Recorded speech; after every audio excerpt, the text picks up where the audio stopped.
யாராவது ஒருவர் வாசிங்கள். அப்போஸ்தலனாகிய பவுல் தீத்துவுக்கு எழுதின நிருபம் 3ஆம் அதிகாரம் 13வது வசனத்தை யாராவது ஒருத்தர் வாசிங்க. அப்போஸ்தலனாகிய பவுல் தீத்துவுக்கு எழுதின நிருபம் 3ஆம் அதிகாரம், அதாவது தீத்து, டைட்டஸ் சாப்டர் 3 verse 13. தீத்து 3ஆம் அதிகாரம் 13வது வசனத்தை யாராவது ஒருத்தர் நிறுத்தி சத்தமாக வாசிக்க நான் உங்களிடத்தில் கேட்டுக்கொள்கிறேன். நியாய சாஸ்திரியாகிய சேனாவுக்கும் அப்பல்லோவுக்கும் ஒரு குறைவும் இல்லாதபடிக்கு அவர்களை ஜாக்கிரதையாய் விசாரித்து வழி விட்டு அனுப்பு. ஆமென், அல்லேலூயா. கர்த்தருடைய நாம மகிமைப்படட்டும். எனக்கு அதிகமாய் நிருபங்களை வாசிப்பது எனக்கு ரொம்ப பிரியமாக இருக்கும். ஏன் அப்படின்னு சொன்னால், நிறைய வாழ்க்கைக்குரிய பாடங்களை இதில் நம்ம ஹோல் பைபிளே நமக்கு ஒரு வாழ்க்கை பாடம் தான். கர்த்தர் கொடுத்த ஒரு பெரிய பொக்கிஷம். அந்த பைபிளில் நான் நிருபங்களை ரொம்ப வாஞ்சித்து வாசிப்பேன். அப்படி கடந்த வாரத்தில் நான் வாசித்து கொண்டு இருக்கும் பொழுது, இந்த தீத்துவை குறித்து வாசித்து கொண்டு இருக்கும்போது பவுல் தீத்துவுக்கு சில ஆலோசனைகளை எழுதுகிறார். ஆண்டவர் அவர் பொறுப்புகளை கொடுத்து தீத்துவுக்கு சில ஆலோசனைகளை எழுதும் போது இங்கே 2 நபர்களை குறித்து பவுல் அங்கே மென்ஷன் பண்ணுகிறார். ஒன்று சேனா என்று சொல்லி, 2வது அப்பல்லோ என்று சொல்லி. ஆமென், அல்லேலூயா. சத்தமாக சொல்லுங்க, அல்லேலூயா. இந்த பிப்ளிக்கல் கேரக்டரை குறித்து நம்ம படிக்கிறது கொஞ்சம் நாட்களாக நீங்கள் தொடர்ந்து படிச்சுட்டு வருவீங்கன்னு நான் கர்த்தருக்குள்ளே நம்புகிறேன். எத்தனை பேர் உங்களுக்கு அது ஆசீர்வாதமாக இருக்குது? அல்லேலூயா. ஒரு ஏஐ வீடியோ ஒன்று நான் போட்டிருந்தேன், தேமான்னு சொல்லிட்டு ஒன்று போட்டிருந்தேன். ஞாபகம் இருக்குதுங்களா? தேமா அப்படின்னு சொல்லிட்டு அவரும் பவுலுக்கு கூட இருந்து ஊழியம் செய்தவர். இன்றைக்கு இந்த நபரை குறித்து நம்ம படிக்க போகிறோம், சேனா அப்படின்னு சொல்லி. ஆமென் சொல்லுங்க, அல்லேலூயா. யார் இந்த சேனா? நியாய சாஸ்திரியாகிய சேனாவுக்கும் அப்படின்னு சொல்லி அங்கே குறிப்பிடப்படுகிறது. நியாய சாஸ்திரி என்று சொன்னால் அவர் ஒரு சட்ட நிபுணர் அல்லது வழக்கறிஞர். சரியா? நியாய சாஸ்திரின்னா என்னது? ஒரு சட்ட நிபுணர் அல்லது ஒரு வழக்கறிஞர். அப்படின்னா நம்ம என்ன சொன்னோம்? ஒரு லாயர் அப்படின்னு சொல்லலாமா? சரியா? சட்டம் படித்த, அந்த சட்டம் படித்து அதன் மூலமாய் தன்னுடைய வாழ்க்கையை தொழிலை செய்து கொண்டிருக்கிறவர்கள் அப்படின்னு சொல்லி இன்றைக்கி நிறைய பேர் லாயர்ஸ் இருக்கிறாங்க இல்லையா? சட்டம் தெரிந்தவர்கள். ஆமென் சொல்லுங்களா, அல்லேலூயா. அப்போ இந்த சேனாவை பற்றி பைபிளில் ரொம்ப மிக குறைவாக சொல்லப்பட்டிருக்கிறது. இந்த கேரக்டரை குறித்துலாம் நீங்கள் ஸ்டடி பண்ணியிருக்க மாட்டீங்க. ஆனால் இப்படி நம்ம செய்தியாக தியானம் பண்ணும் பொழுது தான் அதற்குள்ளே மறைந்திருக்கிற சில சத்தியங்களை நம்மளால் என்ன பண்ண முடியும்? கண்டுபிடிக்க முடியும். கடந்த வாரம் நம்ம என்ன படித்தோம் சொல்லுங்கள் பார்க்கலாம். கர்த்தர் நமக்கு என்ன கற்றுக் கொடுத்தார்? சோதனையும் சிக்ஷையும். சோதனைனா என்ன, சிக்ஷனா என்ன அப்படின்னு ஆண்டவர் நமக்கு கற்றுக் கொடுத்தார். அதற்கு முந்தின வாரம் என்னன்னு சொல்லுங்கள் பார்க்கலாம். வன்கண் பொறாமை என்று சொல்லி கொடுத்தார். ஆமென் சொல்லுங்களேன். நிறைய வாழ்க்கையில் நம்ம கற்றுக்கொண்டு நம்ம அபியாசப்படுத்த வேண்டிய, ஜாக்கிரதையாக இருக்கக்கூடிய சில சத்தியங்களை ஆண்டவர் தொடர்ந்து செய்து கொண்டிருக்கார். இன்னைக்கு சற்று வித்தியாசமாய் ஒரு மனிதனை குறித்து பைபிளில் ரொம்ப சொற்பமாக, ரொம்ப சின்னதாக சொல்லப்பட்ட ஒரு மனிதனை குறித்து, அவருக்குள்ளே இருந்த ஆழமான ஊழிய சத்தியங்களை இன்னைக்கு ஆண்டவர் நம்ம கூட பேச போகிறார். ஆமென் சொல்லுங்களேன், அல்லேலூயா. ரொம்ப பெருசாக பைபிளில் அவரை பற்றி குறிப்பிடப்படவே இல்லை. ஆனால் அவர் ஒரு தனித்துவம் மிக்க ஒரு தேவ மனிதனாய் இந்த சேனா இருந்திருக்கிறார். ஆமென் சொல்லுங்களேன். ஒரு யுனிக்னஸ் அப்படின்னு சொல்லப்படும், ஒரு தனித்துவம். இங்கே இருக்கிற ஒவ்வொருவரும் நீங்கள் ஒவ்வொரு விதத்தில் ஒரு தனித்துவம் மிக்க நீங்கள் இருப்பீர்கள். கர்த்தர் உங்களுக்குள்ள அதை நிச்சயமா வச்சிருப்பார். அதை நீங்க கண்டுபிடிக்கணும். ஆமென் சொல்லுங்களேன், அல்லேலூயா, அல்லேலூயா. அது தாளந்தா இருக்கலாம், கிருபை, அறிவு, எது வேணா இருக்கலாம். சரியா?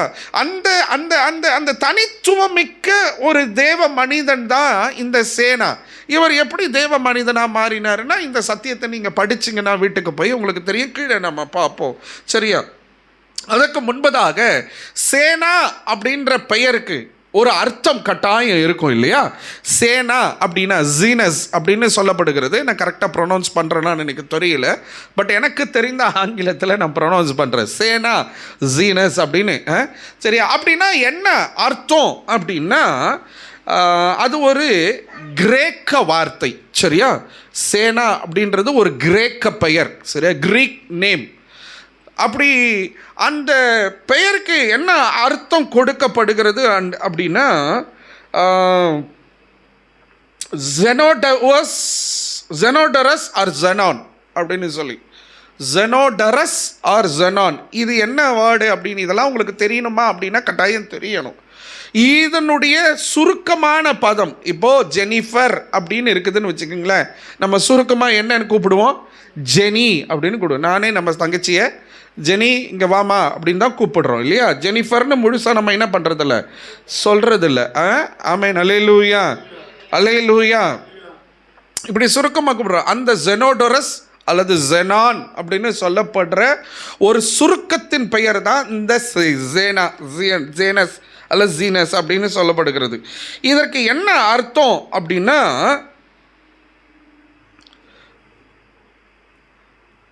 இவன் இந்த சேனா என்கிற இந்த மனிதனுக்கு அந்த பெயர் வைத்ததற்கான அடையாளம் என்னவா வேத ஆராய்ச்சியாளர்கள் கொடுக்குறாங்க அப்படின்னா, உண்மையான அந்த வார்த்தைக்கான அர்த்தம் கொடுக்கல. நான் சொல்கிறத நல்லா கவனிங்க. உண்மையாக அந்த சேனா என்கிற அந்த பெயரின் வார்த்தைக்கான அர்த்தத்தை கொடுக்கல. மாறாக என்ன அர்த்தம் கொடுக்கப்பட்டிருக்குது அப்படின்னா, ஜுயஸ் அல்லது ஜூவஸ் அப்படின்னு, எனக்கு சரியாக ப்ரொனன்சியேஷன் அதை உச்சரிப்பு தெரியல, அப்படின்னு சொல்லுகிற ஒரு அந்நிய புறஜாதி தெய்வத்துக்கு உரியவன் அப்படின்னு அர்த்தம் கொடுக்கப்படுகிறது. ஜூவஸ் அல்லது ஜியஸ், அந்த ஒரு அந்நிய புறஜாதி தெய்வம், அந்த தெய்வத்திற்கு இவன் உரியவன் அப்படின்னு இந்த பெயருக்கான விளக்கத்தை வேத ஆராய்ச்சியாளர்கள் கொடுக்கிறார்கள். இன்னும் விளக்கமாக சொல்லணும் அப்படின்னா, ஜூப்பிட்டர் அப்படின்னு சொல்கிறாங்க. ஜூப்பிட்டர் நம்ம எங்கே படிப்போம்? ஜியாகிரஃபியில் படிப்போம். சரியா? ஜூப்பிட்டர். அப்போது இந்த ஜுயஸ்னா யார், இந்த ஜூப்பிட்டர்னா யார்? இது ரெண்டுத்துக்கும் எப்படி சேனா அடையாளப்படுறாரு அப்படின்னா, ஜுயஸ் அப்படின்னா கிரேக்க புராணங்கள் இருக்குதுல்ல, நமக்கு நிறைய புராணங்கள் நம்முடைய நாட்டில் இருக்குது இல்லையா? இருக்கா இல்லையா?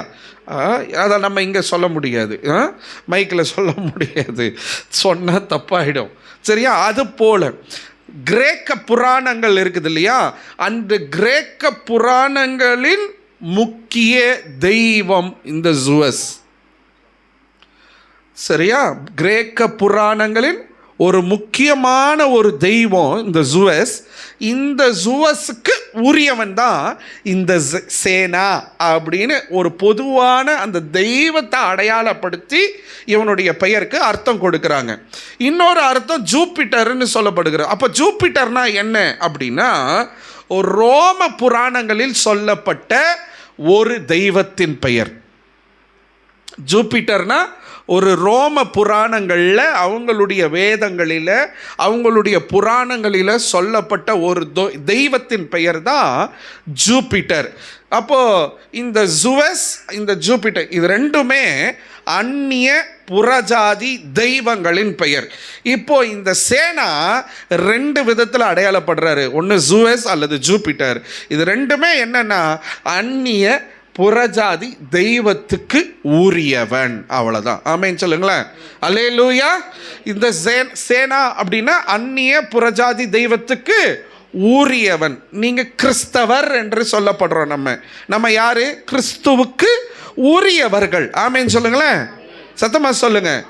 வி ஆர் கிறிஸ்டியன்ஸ் அப்படின்னு சொல்கிறது என்ன? கிறிஸ்டியன்ஸ் அப்படின்னா கிறிஸ்துவுக்கு உரியவர்கள் அப்படின்னு சொல்லப்படுகிறது. அதே போல தான் சேனா அப்படின்னா அந்நிய புறஜாதி தெய்வத்துக்கு உரியவன் என்று அடையாளப்படுத்துகிறது. இந்த அந்நிய புறஜாதி தெய்வத்திற்கு அடையாளப்படுத்தப்பட்ட இந்த மனுஷன் அவன் அப்படியே இல்லை, பின் நாட்களில் அவன் கிறிஸ்துவுக்கு உரியவனாய் மாறினான். ஆமென் சொல்லுங்களேன், அல்லேலூயா. பெயர் மாத்திரம்தாங்க அவன் அந்நிய புறஜாதி தெய்வத்துக்குரியவன் சொல்லப்படுது. நான் சொல்கிறத கவனிக்கிறீங்களா?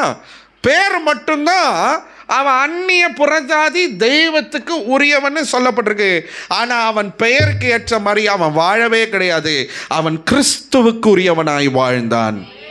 நான் உங்களிடத்தில் நீங்கள் நம்மளை நாமே கேள்வி கேட்டுப்போமா, இன்க்ளூடிங் மை செல்ஃப். பெயருக்கு ஏற்ற மாதிரி நம்ம வாழறோமா?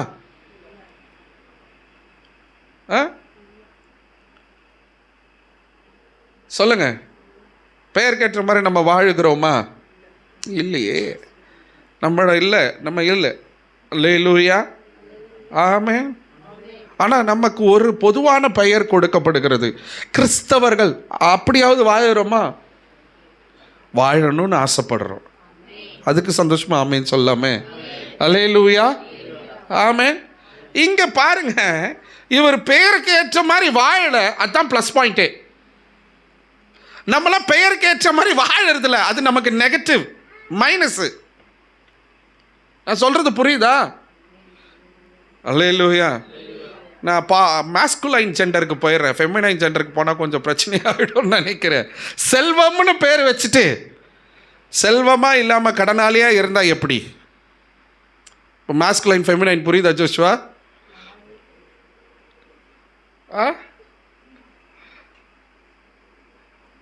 செல்வம்னு பேர் வச்சுட்டு செல்வமாக இருக்கிறது இல்லை. சாரால்னு பேர் வச்சுட்டு எப்படி இருக்கிறது? சண்டை பண்ணுகிறவராக இருக்கிறது. ஒரு பாட்டு இருக்குது, சாரால கப்பாரு சண்டையில் ஒண்ண போல யாரு, பாலு ராஜு மாமா பாலுல தண்ணிய கலக்கலாமா, லாசரஸ் மாமா நீங்க லஞ்சம் வாங்கலாமா, தேவ கோபம் மீறும் முன்னே மனச மாத்த பாரு, ஐயோ நரக காட்சி பாரு, ஐயோ ஐயோ நரகம் தெரியுதே, அங்கே கொழுந்து விட்டு நெருப்பு எரியுதே.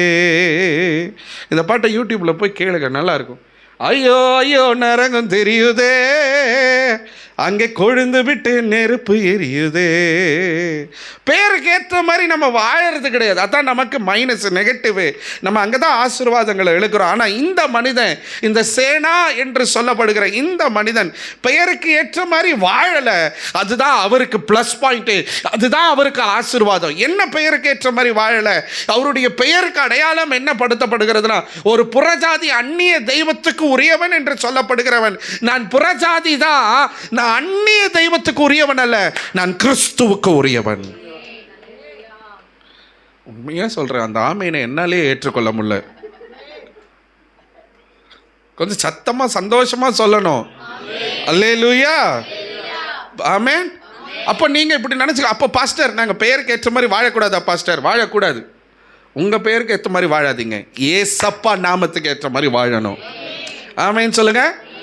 அது வாழ்ந்துட்டோம்னா நம்ம பேருக்கு ஏற்ற மாதிரி நம்ம வாழறோமோ வாழலையோ, அந்த இயேசு என்ற நாமத்துக்கு உரியவராக நீங்களும் நானும் வாழும்போது கர்த்தர் நம்மை ஆசீர்வதிப்பார். சத்தமா சொல்லுங்க அல்லேலூயா, அல்லேலூயா. சில 5 குறிப்புகளை நான் எடுத்து வச்சிருக்கிறேன். ஆனால் நான் ஒரு 3 மட்டும் சொல்லி இந்த செய்தியை நான் நிறைவு செய்ய விரும்புகிறேன். ஆமென், அல்லேலூயா. இந்த சேனாவை குறித்து 5 குறிப்புகள் இருக்கிறது. ஆனால் நான் வேகமாக ஒரு வேளை போவேன் அப்படின்னு சொன்னால் 5ஐயும் சொல்ல பார்க்குறேன். அப்படி இல்லைன்னா 3, அட்லீஸ்ட் ஒரு 3ஐயாவது சொல்லி நம்ம இந்த நாளில் தியானித்து நம்ம பார்ப்போம். இந்த ஒரே வசனம் தான், தீத்துவின் நிருபம் 3ஆம் அதிகாரம் 13வது வசனம், அவ்வளோதான். நியாய சாஸ்திரியாகிய சேனா அப்படின்னு சொல்லப்படுகிறது. இந்த சேனா யாரு? ஒரு சட்ட நிபுணர்னு நான் சொல்லிட்டேன், ஒரு லாயர். நியாய சாஸ்திரின்னா என்ன? ஒரு சட்ட நிபுணர், ஒரு லாயர் அப்படின்னு சொல்கிறேன். இவர் பைபிளில் ரொம்ப அதிகமாக அறியப்படாதவர். அதிகமாக யாரும் இவரை குறித்து நீங்கள் பிரசங்கம் பண்ணி கூட கேட்டிருக்க மாட்டீங்க. கர்த்தர் நாம மகிமைப்படட்டும், எனக்கு பேரும் புகழ்ச்சியும் அல்ல, கர்த்தருக்கே மகிமை உண்டாகட்டும். இதை குறித்து தியானம் பண்ணணும், இதை குறித்து பேசணும், உங்களுக்கு இதை சொல்லி கொடுக்கணும்னு விரும்பினவரும் என்னை இங்கே நிற்க வச்சவரும் கர்த்தர். ஆமேன்னு சொல்கிறீங்களா? ஒருவேளை இது வரைக்கும் பேசலனாலும் நான் பேச ஆண்டவர் கிருபை கொடுத்தார், என் மூலமாக கர்த்தர் பேச உதவி செய்கிறார். ஆமேன்னு சொல்லுங்களேன். அல்லேலூயா. மறைந்திருக்கிற நபர்களை, பிப்ளிக்கல் கேரக்டர்ஸை குறித்து நாம் இன்றைக்கி என்ன பண்ணுறோம்? படிக்கிறோம் அநேக நேரங்களில். அதில் இன்றைக்கி இவர் ரொம்ப முக்கியம். ஸோ இவரை குறித்து நம்ம முதலாவது என்ன கற்றுக்கொள்கிறோம் அப்படின்னா, ரொம்ப பெருசாக அறியப்படலை, இருந்தாலும் ஒரு பயனுள்ள வாழ்க்கை, தேவனுக்கு பிரயோஜனமுள்ள வாழ்க்கை வாழ்ந்த ஒரு மனிதன். ஆமென், அல்லேலூயா. இவரை குறித்து நம்ம படிக்கிற முதல் பாடம் என்ன அப்படின்னா, பெரிதாய் அறியப்படாதவர், ஆனால் தேவனுக்கு பயனுள்ள பிரயோஜனமுள்ள வாழ்க்கை வாழ்ந்தவர் இந்த சேனா. ஆமென் சொல்றீங்களா? அல்லேலூயா. இன்னும் சிறப்பாக சொல்லணும்னா, பைபிளில் இந்த சேனாவை குறித்து ஒரு வசனம் மட்டும்தான் இருக்குது. அது இந்த வசனம் மட்டும்தான். ஒரே வசனத்தில் ஒரே ஒரு முறை இவருடைய பெயர் குறிப்பிடப்பட்டிருக்குது. வேற எந்த டீட்டெயிலும் இல்லை. ஒரே ஒரு டீட்டெயில் இருக்குது, நியாய சாஸ்திரி ஆகிய சேனா. அவ்வளோதான். யோசிச்சு பாருங்களேன், பெருசா பேசப்படலை, பெரிதாக எண்ணப்படலை, பெரியதாக அறியப்படலை. ஒரு சாதாரண கடைக்கோடியில் ஒருத்தரா அப்படின்னு சொல்கிறோம் பார்த்தீங்களா, அப்படி சாதாரணமாக இருந்த ஒரு மனுஷர் தான் இந்த சேனா. மனிதர்கள் இவரை அங்கீகரித்திருக்க மாட்டார்கள், மற்றவர்கள் இவர்களை அங்கீகரித்திருக்க மாட்டார்கள். ஆனால் தேவன் அங்கீகரிக்கிற ஒரு பிரயோஜனமுள்ள ஒரு வாழ்க்கையை இந்த மனுஷ சேனா வாழ்ந்து கடந்து போயிருக்கிறான். ஆமென் சொன்னவங்க மாத்திரம் 100 மடங்கு ஆசீர்வாதங்களை பெறுவார்களாக. அப்புறம் சொன்னாலாம் வராது. I am telling you very serious. வசனம் வரும்போது அப்படி வாங்கி ஆமேன்னு சொல்லணும், திரும்ப சொல்ல மாட்டேன். யாராவது ஒருத்தர் வாசிங்க 1 சாமுவேலின் புத்தகம் 16ஆம் அதிகாரம் 7வது வசனம். 1 சாமுவேல் 16:7. பழைய ஏற்பாட்டில் 1 சாமுவேல் 16:7 வசனங்களை உடனே வாசிங்க. கர்த்தர் சாமுவேலை நோக்கி, நீ இவனுடைய முகத்தையும் இவனுடைய சரீர வளர்ச்சியையும் பார்க்க வேண்டாம். நான் இவனை புறக்கணித்தேன். மனுஷன் பார்க்கிறபடி நான் பாரேன். மனுஷன் முகத்தை பார்ப்பான், கர்த்தரோ இருதயத்தை பார்க்கிறார் என்றார். ஆமென், அல்லேலூயா. சவுலுக்கு அடுத்த ராஜாவா கர்த்தர் ஒரு மனிதனை ஏற்படுத்தும்படியாக, அபிஷேகம் பண்ணும்படியாக ஈசாயின் வீட்டுக்கு சாமுவேலை அனுப்பி விடுகிறார். ஈசாய்க்கு 7 பிள்ளைகள். அங்கே போய் சாமுவேல் இந்த சொல்கிறாரு, கர்த்தர் இப்படி சொன்னார் அப்படின்னு ஈசாய் கிட்ட சொன்ன உடனே ஈசாய் தன்னுடைய பிள்ளைகள் ஒவ்வொருவராய் சந்தோஷப்பட்டு சாமுவேலுக்கு முன்பதாக கொண்டு வந்து நிறுத்துகிறார். இவனா இவனா இவனா இவனா அப்படின்னு சொல்லி அப்படி நிறுத்தும் பொழுது எவருமே இல்லை அப்படின்னு சொல்கிறார். எனக்கு 6வது வசனத்தை யாராவது ஒருத்தர் வாசிங்களேன். 1 சாமுவேல் 16ஆம் அதிகாரம் 6வது வசனம். அவர்கள் வந்தபோது எலியாப்பை பார்த்த உடனே கர்த்தரால் அபிஷேகம் பண்ணப்படுபவன் இவன்தானாக்கும் என்றான். இது சொன்னது யாரு? ஈசாய். எலியாப்பை கொண்டு வந்து நிற்க வைக்கிறாரு. அவருடைய மகன்களில் ஒருத்தர். எலியாப்பு எப்படி இருக்கிறான்னா பயங்கரமாக இருக்கிறான். உங்களுக்கு தெரியும், தாவீதை தவிர்த்து மிச்ச எல்லா பிள்ளைகளும், ஈசாயினுடைய பிள்ளைகளும் போர் வீரர்களாய் யுத்த களத்தில் மிகுந்த பலசாலிகளாய் நின்றவர்கள். அப்போ எப்படி இருந்திருப்பாங்க? வாலிபர்களாய் மிகுந்த திடகாத்திரமாய் யுத்த காலத்தில் ஒரு சோல்ஜராக நிற்கணும் அப்படின்னு சொன்னால் மிகுந்த வலிமை, சரீர வலிமை, உடற்கட்டமைப்பு உடையவர்களாக இருந்திருப்பார்கள். அந்த உயரெல்லாம் இருந்திருக்கணும், பலன் இருக்கணும், வெயிட் இருக்கணும், ரொம்ப பெரிய காரியங்களை கூட சாதிக்கிறவராய் எப்பேற்பட்டவனையும் அவனை கொன்று விடுகிற பலசாலிகளாய் இருக்க வேண்டும். அப்போதுதான் யுத்த காலத்தில் நிற்க வைப்பார்கள். அப்படி ஒருவன் தான் இந்த எலியாப்பு. இந்த எலியாப்பை கொண்டு வந்து ஈசாய் நிறுத்தி வைக்கிறான். வசனம் 7வது வசனம் சொல்லுது, நீ இவனுடைய முகத்தையும் இவனுடைய சரீர வளர்ச்சியையும் பார்க்க வேண்டாம். ஆண்டவர் ரொம்ப தெளிவா சாமுவேல் கிட்ட கிளீனா எக்ஸ்பிளைன் பண்றாரு. ரொம்ப கிளீனாக எக்ஸ்பிளைன் பண்ணுறார். இவனுடைய முகத்தை பார்க்காத, இவனுடைய சரீர வளர்ச்சியை, அவனுடைய திடகாத்திரத்தை பார்க்காத, அவனுடைய சரீர வல்லமையை பார்க்காத, நான் இவனை புறக்கணித்தேன். அவன் ஏதோ தப்பு பண்ணிட்டான் அப்படின்னு புறக்கணிக்கல. என்னுடைய நோக்கத்திற்கு நான் அபிஷேகம் பண்ண நினைப்பவனுக்கு இவன் தகுதியானவன் அல்ல. ஆக்சுவலி ஒரு ராஜாவோ ஒருத்தர் அபிஷேகம் பண்ணுறாருன்னா எப்படி இருக்கணும்? ஆக்சுவலி எலியாபை போல தான் இருக்கணும். பலசாலியாக இருக்கணும், உயர்ந்தவனாக இருக்கணும், அதாவது ஹைட்டில் திடாத்திரமாக இருக்கணும். அவங்கள தான் என்ன பண்ணுவாங்க? சிங்கத்தை கிழிக்கணும் இல்லையா?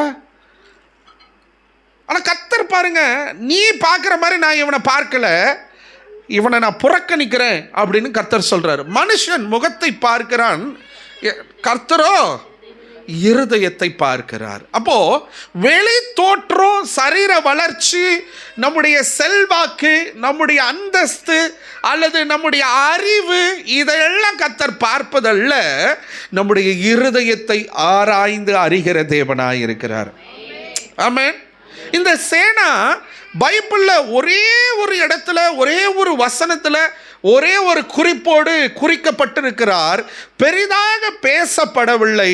ஆனால் இன்றைக்கு உங்களுக்கும் எனக்கும் ஒரு வாழ்க்கை பாடத்தை கற்றுக் கொடுக்கத்தக்கதாக இத்தனை ஆண்டுகள், 2000 முதல் நூற்றாண்டு காலத்தில் அப்போஸ்தலர்கள் வாழ்ந்த முதல் நூற்றாண்டு சபை சரித்திரத்தில் பெயர் பெற்ற ஒரே ஒரு சின்ன ஒரு லாயரு, ஒரு சட்ட நிபுணரை குறித்து இன்னைக்கு இத்தனை பேருக்கு கர்த்தர் வாழ்க்கையின் பாடத்தை கற்றுக் கொடுக்கும்படியாக அவன் பிரயோஜனமுள்ள ஒரு மனிதனாய் வாழ்ந்து போயிருக்கிறான். ஆமென். அல்லேலூயா, அல்லேலூயா. உலகத்தில் கடக்கோடியில் கிராமத்தில் பிறந்தார் அப்துல் கலாம் ஐயா. இன்னைக்கு உலகம் அவரை பேசிக்கொண்டிருக்கிறது. ஒரு பெரிய சயின்டிஸ்ட், ஜென்டில்மேன் இல்லையா? அவர் சொன்ன அந்த தத்துவங்கள், எத்திக்கல், அந்த தாட்ஸ் எல்லாம் நிறைய பேர் தான் லைஃபாக, அதை தான் அருமையான ஒரு நடிகர், அவரும் இறந்துட்டார், அவரும் அதை தன்னுடைய லைஃப்பை ஆம்பிஷனாக எடுத்துக்கொண்டு நிறைய மரங்களை நட்டு வைத்தார். அவராலே உருவாக்கப்பட்ட ஒரு மனிதன், இன்னொரு நடிகர், அவருடைய பணியை தொடர்ந்து செய்து கொண்டிருக்கிறார். இப்போ உலகத்தில் கடக்கோடியில் யாரும் அறிந்திடாத ஒரு கிராமத்தில் ஒரு அரசாங்கம் ஒரு பள்ளிக்கூடத்தில் கிழிஞ்ச ட்ரௌசரை போட்டுக்கிட்டு, சட்டையை போட்டுக்கிட்டு, சரியான சாப்பாடு இல்லாமல், சரியான வீடு இல்லாமல், சரியாய் அங்கீகரிக்கப்படாத ஒரு தாய் தகப்பனுடைய குடும்பத்தில், ஏழை குடும்பத்தில் பிறந்தவருக்கு உலகம் பேசும்படியாக ஒரு அங்கீகாரம் வரும் அப்படின்னு சொன்னால், இன்னைக்கு நீங்கள் எப்படிப்பட்ட ஒரு சூழ்நிலையாக இருந்தாலும், உங்களை யாரும் கண்டுக்கல, உங்களை யோசிக்கல, எங்களை சொந்தக்காரங்க கைவிட்டுட்டாங்க, எங்களை நண்பர்கள் கைவிட்டுட்டாங்க, எங்களை ஏளனமாக தான் பார்க்குறாங்க, எங்களை அவமானமாக தான் பார்க்குறாங்க, நாங்கள் இப்படி இருந்தபோது அல்லது இவர்கள் எங்கள் கூட இருக்கும் பொழுது எங்களை வித்தியாசமாய் பார்த்தார்கள், ஆனால் இன்றைக்கு நாங்கள் வேறு விதமாய் பார்க்கப்படுகிறோம் என்று சொல்லி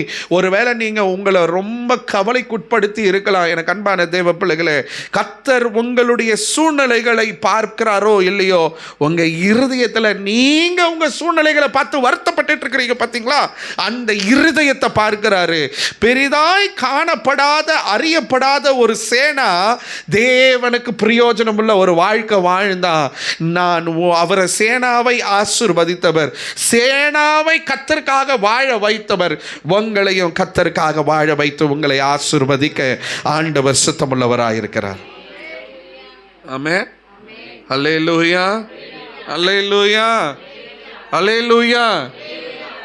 எலியாப்பை நான் நிராகரிக்கிறேன், நான் தள்ளிடுறேன். தாவீது எப்படி இருந்தா தெரியுமா? ரொம்ப குள்ளம், ஆனால் ரொம்ப அழகு, சின்ன பையன். இவனா அப்படின்னு அவங்க தகப்பனே, அப்பாவே என்ன பண்றாரு? இன்னும் ஒருத்தன் இருக்கிறான், அவன் ஆடுகள் மேய்த்து கொண்டிருக்கிறான். எவ்வளோ அசட்டத்தனை பாருங்க இல்லையா? அப்பாவே சொல்றாரு, அவனா? அவங்க சாமுவேல் கேட்குறாரு, அவ்வளோதானே அவன் பிள்ளைங்க? அவ்வளோதான், உண்மையாவா? அவ்வளோதானா?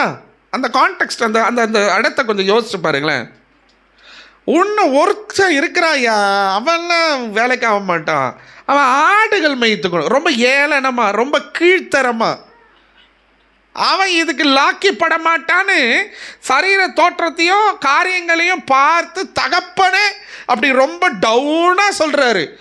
ஒருத்தன் இருக்கிறான், ஆடுகளுக்கு பின்னாடி போயிட்டு இருக்கிறான், அவனை வர சொல்லுன்னு சாமுவேல் சொல்கிறார், ஆண்டவரும் சொல்லுகிறார்.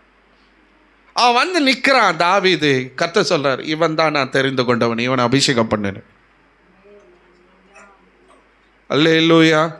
எனக்கு அன்பான தேவ பிள்ளைகளை, நீங்கள் எதை இழந்தீங்க, எது இல்லைன்னு கவலைப்பட்டு இருக்கிறீங்க? உலகம் உங்களை எப்படி பார்க்குது, உறவுகள் உங்களை எப்படி பார்க்கிறது, இதெல்லாம் வேண்டாம். போன வாரம் காலையில் கூட ஞாயிற்றுக்கிழமை ஆராதனைக்கு வர்றதுக்கு முன்னாடி என் மனைவியினுடைய கரங்களை பிடித்து நான் அழுதேன். நம்ம எல்லாரும் நம்மளை யூஸ் பண்ணிக்கிட்டாங்க, நிறைய இழந்துட்டோம். அழுது வந்து சர்ச்சை முடிச்சுட்டு வீட்டுக்கு போகிற திரும்ப பயங்கரமான அவமானம், பயங்கரமாக பேசுகிறாங்க எங்களை பற்றி கேவலமாக.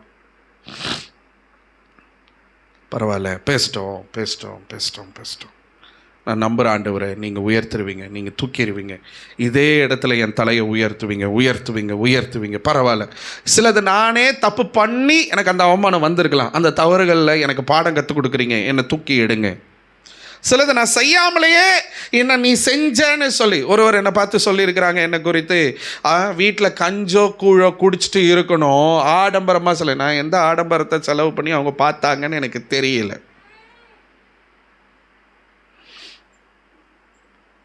நான் என்னமோ டெய்லி போய் பிரியாணி சாப்பிட்ற மாதிரியும், டெய்லி எங்கள் வீட்டில் கறி வாங்கி ஆக்குற மாதிரியும், 3 வேளை நாங்கள் அப்படியே வயிறு முட்டை தின்னு கொளுத்து போய் உக்காண்ட்ருக்கிற மாதிரியும்,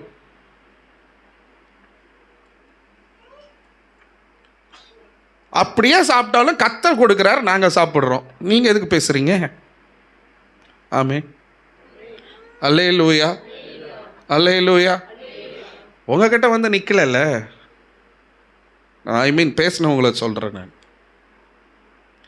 எல்லாம் நம்மளை பேசத்தான் செய்வான், எல்லாம் நம்மளை தூஷிக்கத்தான் செய்வாங்க. பரவாயில்ல, பேசட்டும்.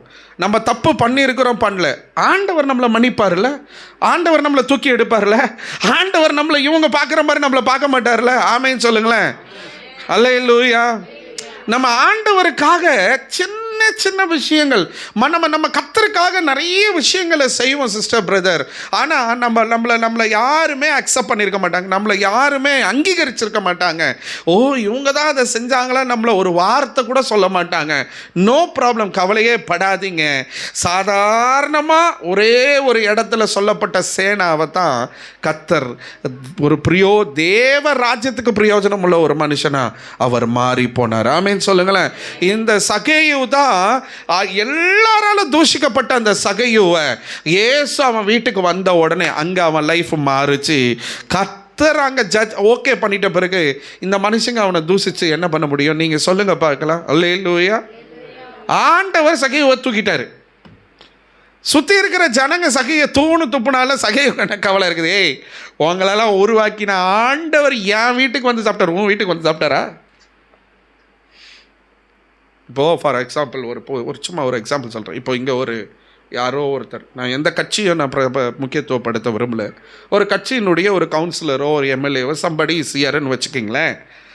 அவங்க என்ன என் வீட்டுக்கெல்லாம் வரல, ஒரு நாளும் அவங்க என் வீட்டுக்கு வந்தது கிடையாது, என்னை பார்த்தது கிடையாது, என்கிட்ட சந்தோஷமாக பேசுனது கிடையாது, ஒரு டீ வாங்கி கொடுத்தது கிடையாது, நான் அவங்களுக்கு டீ வாங்கி கொடுத்தோ இல்லை அவங்கள கனப்படுத்தி எதுவுமே செஞ்சது கிடையாது. அவங்க யாரோ நான் யாரோ. ஆனால் என்னை பற்றி கேள்விப்பட்டு யாரோ சம்படி பேசுகிறாங்க, என்னை தூஷிக்கிறாங்கன்னு வச்சுக்கிங்களேன்.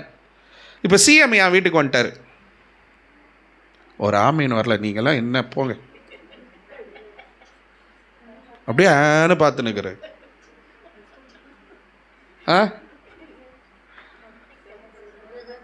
நம்ம சொல்ல, ஆனால் மற்றவங்களை கை காட்டுவோம். நம்ம சிஎம் என் வீட்டுக்கு வந்துட்டாரு. அல்லேலூயா.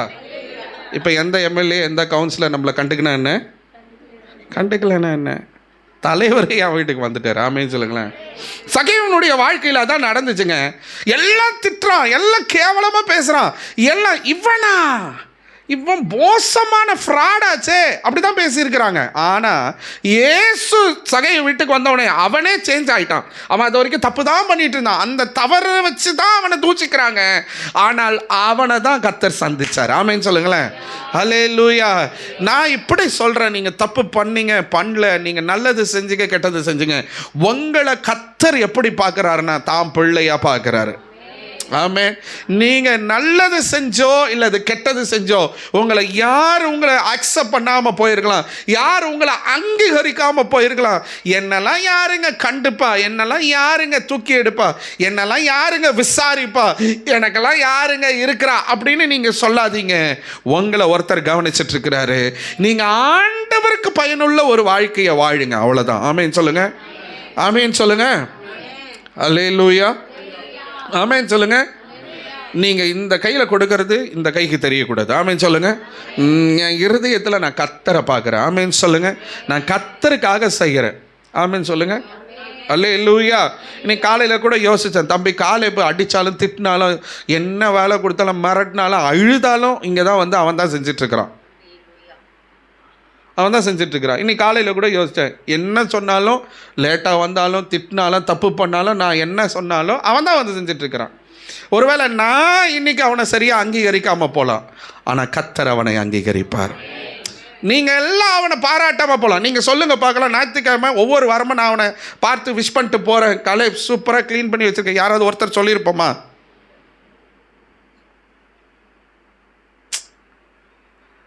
கான்டெக்ஸ்ட் புரியுதா உங்களுக்கு? ஆனால் அவன் வாழுற வாழ்க்கை தேவனுக்கு பிரயோஜனம் உள்ள வாழ்க்கை. அவனை தூஷிக்கலாம், அவனை திட்டலாம், அவனை நீங்கள் கேவலப்படுத்தலாம், நம்ம எல்லாருமே சொல்கிறோம். ஆனால் but what he is doing, அவன் என்ன செய்கிறான், அவன் தேவனுக்கு. அவன்கிட்ட 1000 தப்பு இருக்கும், தப்பாக எடுத்துக்காது. என்ன, you are a good example இந்த பாயிண்ட்டுக்கு. நீ ஒரு நல்ல எடுத்துக்காட்டாக இருக்கிற. அவன் 1000 தவறு பண்ணலாம், ஆனால் அந்த தம்பி செய்கிற இந்த ஒரு ஊழியத்தை கர்த்தர் கவனித்து கொண்டு இருக்கிறார். அவன் தேவராஜ்யத்துக்கு நம்ம பாருங்க, இதே இடத்துல வந்து உட்காடுறோம், ஆராதிக்கிறோம், வாரம் வரோம், போகிறோம், எல்லாம் பண்ணுறோம். ஒரு நாளும் காலை இப்போ கூப்பிட்டு நம்ம என்ன பண்ணுறதில்ல, கை கொடுத்து நமக்கு தோணலை. ஏன் தோணலைன்னா அது ஒரு பெரிய விஷயமா நமக்கு தெரியலை. ஆக்சுவலாக தெரிஞ்சிருக்கணும், அது நம்ம பண்ண தப்பு, அது விட்டுருங்க. ஆனால் கர்த்தர் என்ன பண்ணுவார், நம்மள மாதிரி இருக்க மாட்டார். கர்த்தர் ஒரு நாள் அவனை இந்த ஊழியத்தை நிமித்த கர்த்தர் உயர்த்தி வைப்பார். ஆமென். அல்லேலூயா. அதான் சேனா செஞ்சார். ஆமென் சொல்கிறீங்களா? உங்கள் மனைவி வருஷம் முழுவதும் உங்களுக்கு சேவை செஞ்சுருப்பாங்க. நீங்கள் பெருசாக பாராட்டினாலும் அந்த சாப்பாடு போடும்போது ஒரே ஒரு வார்த்தை, நல்லா இருக்குமா. ஆமென். ஆமென். குறைவா இருக்குதோ இல்லையோ, நல்லா இருக்குமா, சூப்பராக இருக்குமான்னு அந்த ஒரு வார்த்தையை சொல்லி பாருங்க. அடுத்த பாயசம் வரும், எல்லாம் வரும், ஆட்டோமேட்டிக்காக வரும். ஆமென். சில வீட்டில் அப்படியும் வராதுன்னு வச்சுக்கோங்க, குட்டிக்காரனை அடித்தாலும் வராது. சில நேரம் நம்ம தான் சமைக்கணும், பரவாயில்ல செய்யுங்க. ஆமென் சொல்லுங்களேன். நம்ம இதெல்லாம் பெருசாக அங்கீகரிக்கப்படுவது இல்லை, ஆனால் தேவன் நம்மை கவனித்து கொண்டிருக்கிறார். ஆமென். மத்தேயு 6ஆம் அதிகாரம் 4வது வசனத்தை பாருங்க. அப்பொழுது அந்தரங்கத்தில் பார்க்கிற உன் பிதா தாமே உனக்கு வெளியரங்கமாய் பதில் அளிப்பார். அல்லேலூயா. நீங்கள் உங்கள் மறைந்திருந்து நீங்கள் கர்த்தருக்காக வாழுறீங்க பார்த்தீங்களா, கர்த்தரிடத்துல நீங்கள் ஜெபிக்கிறீங்க, வேதம் வாசிக்கிறீங்க, கர்த்தருடைய உறவில் நீங்கள் சரியாக இருந்து தேவனுக்கு பிரயோஜனம் உள்ள ஒரு வாழ்க்கை வாழறத மனிதர்கள் உங்களை அங்கீகரிக்காமல் போகலாம், உங்கள் சொந்தக்காரங்க உங்களை அங்கீகரிக்காமல் போகலாம், நீங்கள் ரொம்ப அற்பமாக எண்ணப்படலாம், பட் ஆண்டவர் உங்களை கவனித்துக் கொண்டிருக்கிறார். சேனா அதற்கு சிறந்த எடுத்துக்காட்டு. ஆமென் சொல்லுங்களேன். ஒரு பெரிய புத்தகத்தில் நீங்கள் பைபிளில் வச்சுட்ருக்கிறீங்க, உங்கள் school books, college books, normal புக்ஸை படிக்கிறீங்க. அந்த புக்கில் ஒரு பேராகிராஃபை படிக்கும்போது ரொம்ப சின்னதாக எண்ணப்படுவது எது? ஒரு லைன் படிக்கிறீங்கப்பா, ஒரு சென்டென்ஸ் படிக்கிறீங்க, ஒரு வரி படிக்கிறீங்க, ஆங்கிலத்திலையோ தமிழ்லையோ படிக்கிறீங்க. அதில் ரொம்ப ரொம்ப அசட்டையாக எண்ணப்படுவது எது? கமா. நான் சொல்கிறது புரியுதா? கமானா என்ன தெரியுமா? இப்படி போடுவோம் பார்த்தீங்களா, அதை ரொம்ப பெருசாக நம்ம எண்ணுவோமா? பட் அது எவ்வளோ பெரிய அர்த்தத்தை கொடுக்குது தெரியுமா உங்களுக்கு? படித்தவங்களுக்கு அது தெரியும், படிக்காதவங்க கூட அதை அண்டர்ஸ்டாண்ட் பண்ணிக்கலாம். அந்த கமா மார்க்கு, அந்த ஒரு சின்ன சைன் அந்த ஒரு சென்டென்ஸுக்கு எவ்வளோ பெரிய அர்த்தத்தை கொடுக்குது. ஆமாவா இல்லையா? Is it? ஆமாம், கரெக்ட் தானே? ஆமென். அல்லேலூயா. அந்த கமாவை ஆண்டவர் கவனிக்கிறார். நீங்கள் தான் அந்த கமா. சேனா அந்த கமாவாக இருந்தார். பைபிளில் ஒரே ஒரு வசனம், ஒரே ஒரு வார்த்தை தான் சொல்லப்பட்டிருக்குது.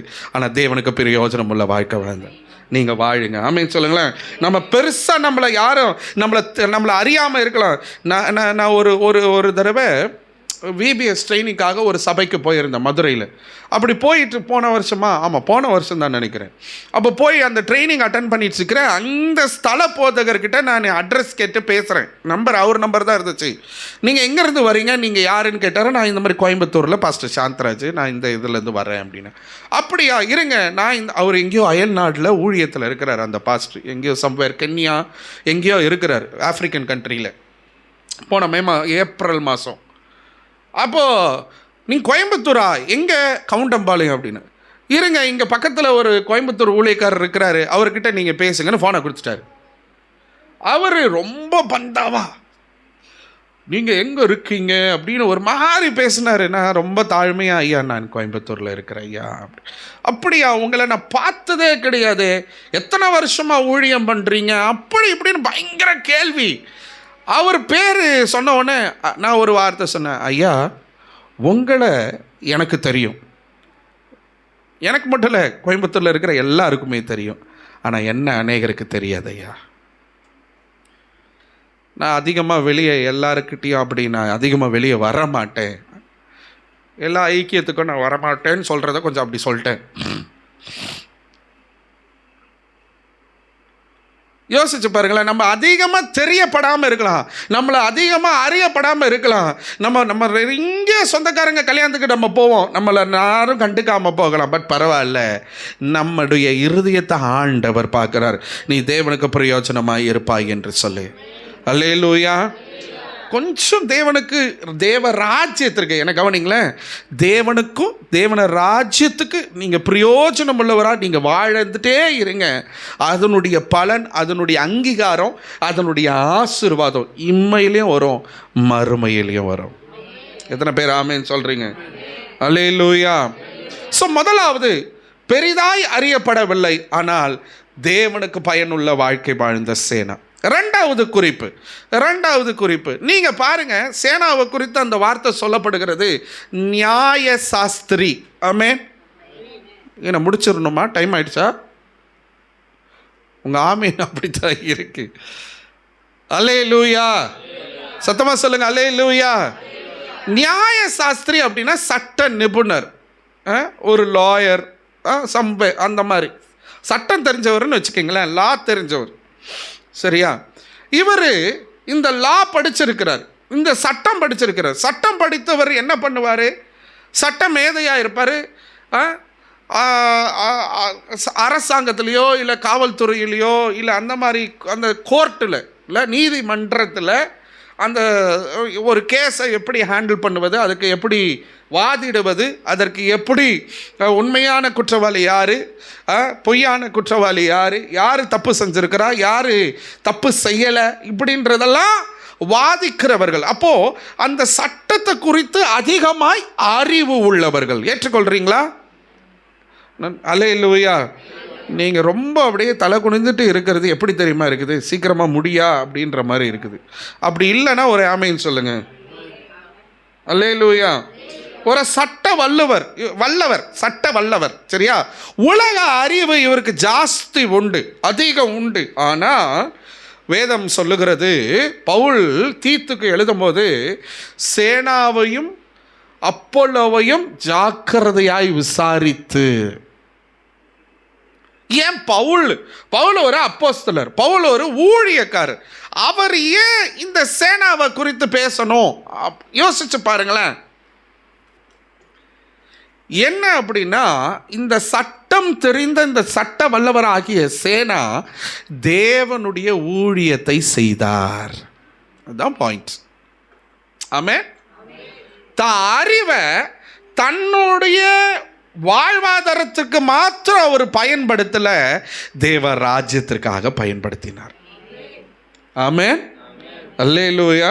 இங்கே மாங்கர ஜான்சன் பாஸ்டர் ஐயாவை போய் பார்த்தீங்கன்னா அவங்க சர்ச்சில் நிறைய லாயர்ஸ் இருப்பாங்க.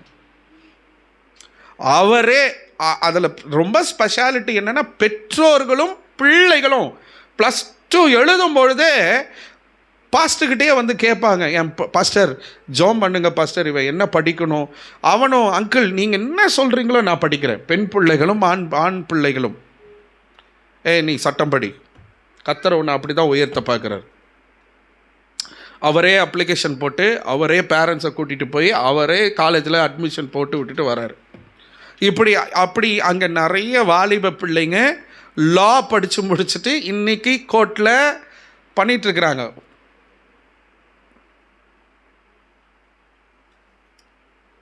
யோசித்து பாருங்களேன். இன்னைக்கு சட்டம் தெரிந்த ஒருத்தர் கர்த்தருக்காக ஊழியம், அந்த பிள்ளைகளை நான் வேணால் உங்களை கூட்டிகிட்டு போய் காட்டுறேன் வாங்க.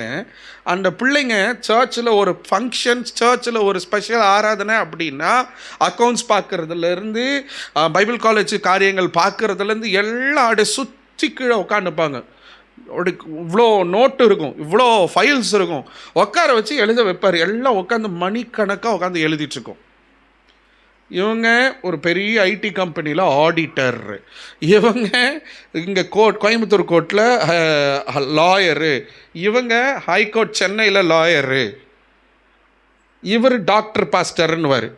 எல்லாம் என்ன பண்ணிகிட்ருப்பாங்கன்னா, அவங்களுக்கு நேரம் தன்னுடைய வேலையை முடிச்சுட்டு வந்து ஊழியத்தில் தன்னுடைய அறிவு, தான் படித்த நாலேஜை கர்த்தருக்காக பயன்படுத்த முடியாது. அங்கே உட்காந்து வேலை செஞ்சுட்டு இருப்பாங்க. இரவு 10 மணி 11 மணி வரைக்கும் கூட வேலை செஞ்சுட்டு இருப்பாங்க. அன்பான தேவ பிள்ளைகளை, இதை எந்த அளவுக்கு நீங்கள் ஏற்றுக்கொள்வீங்கன்னு எனக்கு தெரியாது. இதை உங்களை குற்றப்படுத்துவதற்காகவோ இல்லை வேறு எந்த நோக்கத்தோடு நான் பேசலை. ஆண்டவர் இதை பேச வைக்கிறாரு. ஏதோ ஒரு விதத்தில் உங்கள் அறிவு, நீங்கள் படிச்சிங்க பார்த்தீங்களா, உங்களை படிக்க வைத்தவர் ஆண்டவர். படிக்கும் பொழுது உங்களுக்கு அறிவையும் ஞானத்தையும் கொடுத்தவர் ஆண்டவர். பாஸ் பண்ண மதிப்பெண் எடுக்க செய்தவர் ஆண்டவர். ஒரு துறையை செலக்ட் பண்ணி அந்த துறையில் நான் இப்படி இருக்கணும்னு சொல்லி நீங்கள் தீர்மானம் பண்ணி அந்த துறையில் உங்களை ஷைன் பண்ண வச்சிருக்கிறாரு. இன்றைக்கும் அந்த துறையில் வச்சு உங்களை வாழ்வாதாரத்தை தேவன் ஆசீர்வதித்து கொடுத்திருக்கிறார். அந்த அறிவை நீங்கள் ஆண்டவருக்கு பயன்படுத்தணும். எத்தனை பேர் ஆமென் சொல்றீங்க?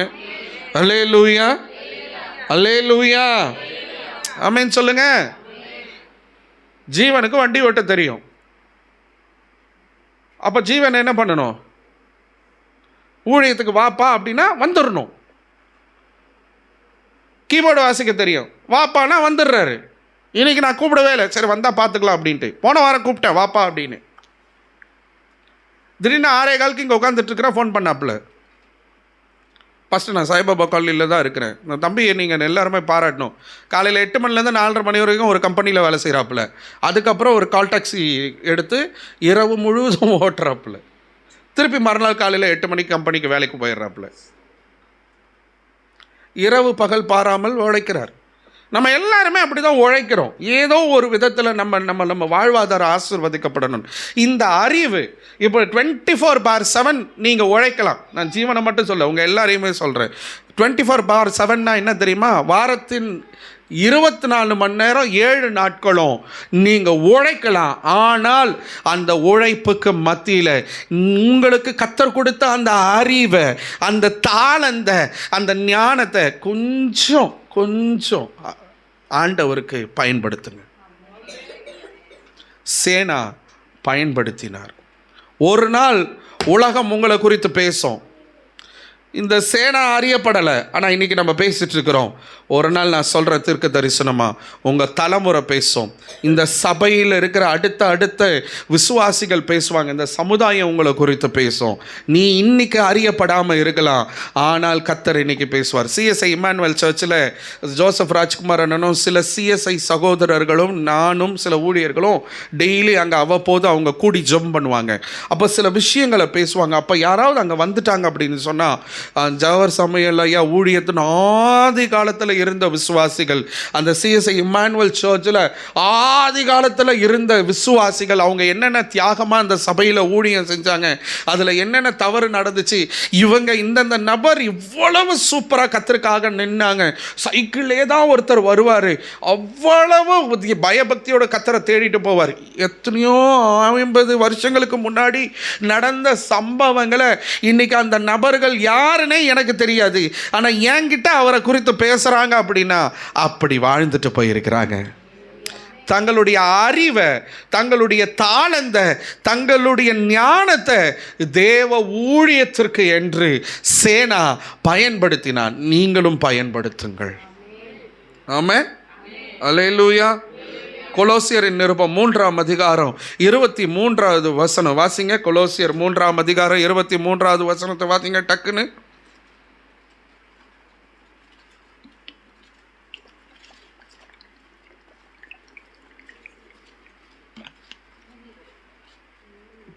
வாசிங்க. நீங்கள் கர்த்தராகிய கிறிஸ்துவை சேவிக்கிறதுனாலே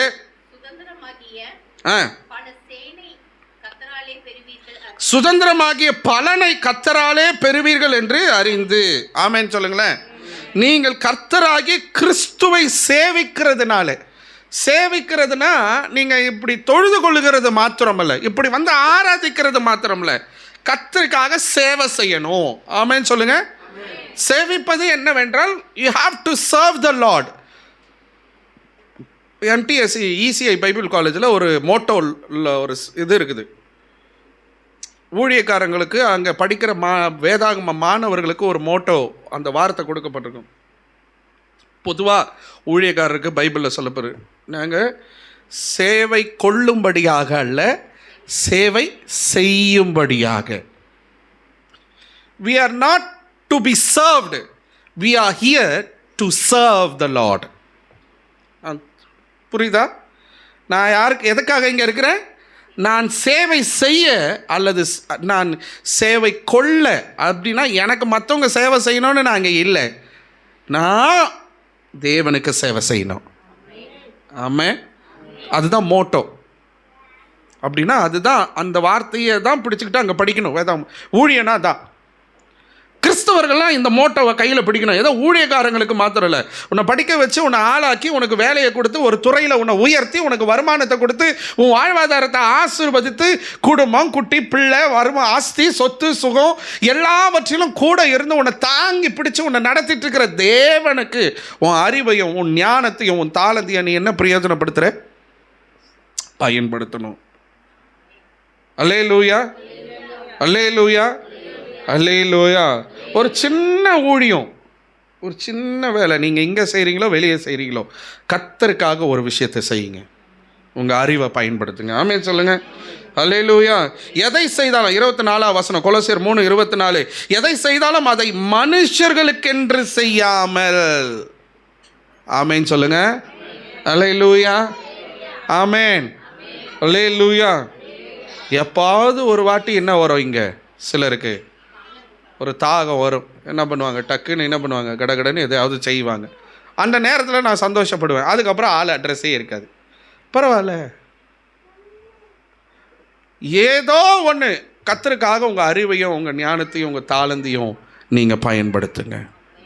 ஆமென் சொல்லுங்கள். எதை செய்தாலும் அதை மனுஷர்களுக்கென்று செய்யாமல் கர்த்தருக்கென்று மனப்பூர்வமாய் செய்யுங்கள். ஒரு டாக்டர் இருக்கிறாருன்னு வச்சுக்கோங்களேன். அந்த டாக்டரு தன்னுடைய தொழிலாக மாத்திரம் செய்யாமல் ஏழைகளுக்கு உதவி செய்த மருத்துவர்கள் இங்கே உண்டு. இருக்கிறாங்களா? 5 ரூபா டாக்டர் எத்தனை பேருக்கு தெரியும்? 5 ரூபாய் கட்டணம் வசூலித்து மருத்துவம் செய்த மருத்துவர் மரித்து போயிட்டார். அந்த ஊரே சேர்ந்து அவருடைய மரணத்தை, அடக்கத்தை அவங்க அடக்கம் பண்ணினார்கள். ஆமென். நீ ஒரு என்ஜினியர்னா, நீ என்ஜினியரிங் ரீதியில் உன்னால் இங்கே என்ன சேவை செய்ய முடியும் தேவராஜ்யத்துக்கு? யூ ஆர் எ டீச்சர்னா, நீ ஒரு டீச்சராக இந்த இடத்துல உன்னால் என்ன செய்ய முடியும்? உனக்கு அக்கௌண்ட்ஸ் தெரியும்னா அக்கௌண்ட்ஸில் நீ என்ன செய்ய முடியும்? பொதுவாக பேசுகிறேன், நான் யாரையும் நான் குற்றப்படுத்தி பேசலை, உங்களை ஊக்குவிக்க விரும்புகிறேன். உங்களுக்கு ஸ்டிச்சிங் தெரியும், ஸ்டிச்சிங்கில் நான் என்ன பண்ணுறேன்? எனக்கு டிரைவிங் தெரியும், டிரைவிங்கில் நான் என்ன பண்ணுறேன்? ஏதாவது சின்னதாக செய்யுங்க. நீங்கள் பெருசாக பெரிய தியாகம்லாம் பண்ணி எதெல்லாம் தூக்கி போட்டு வாங்க, உங்கள் வருமானத்தை தூக்கி போட்டு வாங்கலாம் நான் சொல்லலை.